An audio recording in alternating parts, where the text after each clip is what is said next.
பார்த்துட்டு பார்த்தீங்கன்னா Sri Lankan cricket bat ரெகுலரோடைய plus என்ன நம்ம கிட்ட வந்து த்ரோட் இந்தியாவுக்கு இங்கே தான் நம்ம ரெகுலர் சப்ளை பண்ணிட்டு இருக்கோம். 695 இருக்குது வெயிட்டு. இது வந்து 695 இருக்குது வெயிட்டு.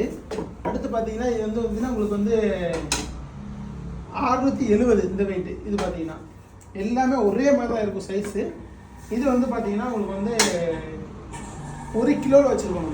1 கிலோ சரிங்களா. இது பார்த்தீங்கன்னா உங்களுக்கு 800 கிராம் வரும். 820 கிராம். இந்த மாதிரி நம்ம 4 வெயிட்டில் வந்து ஸ்ரீலங்கன் பேட்டை கொடுப்போம். இந்த 4ம் பார்த்தீங்கன்னா எட்ஜி எல்லாமே சேமாக தான் இருக்கும். நீங்கள் வேணுங்கிற மாதிரி வாங்கிக்கலாம். 4ம் ஒரே விலை சரிங்களா. இதில் முக்கியமான விஷயம் என்னென்னா நெக்ஸ்ட் மந்த்லேருந்து உங்களுக்கு ஸ்ரீலங்கன் கிரிக்கெட் பேட் வந்து நெக்ஸ்ட்டு ஷிப்மெண்ட்லேருந்து ரேட்டு கூட வரப்போகுது. என்ன ரீசன்னா கரன்சியோட வேல்யூ வந்து கூடிருச்சு. ஸோ கிட்டத்தட்ட ஒரு பீஸுக்கு வந்து 70 ரூபா பக்கம் டிஃப்ரெண்ட் வரும். அதனால் நீங்கள் புக் பண்ணுறாலும் சீக்கிரமாக புக் பண்ணிக்கோங்க. நெக்ஸ்ட் ஷிப்மெண்ட்டு இதோட நினைச்சிக்கோங்க ஒரு 70 ருபீஸோ 100 ருபீஸோ எக்ஸ்ட்ரா வந்து வாய்ப்புகள் இருக்குது. பார்த்துக்கோங்க. லைக் பண்ணுங்கள். ஹோல்சேல் பண்ணுறவங்களுக்கு ரீட்டெயில் பண்ணுறவங்க இந்த வீடியோ ஷேர் பண்ணி விடுங்க.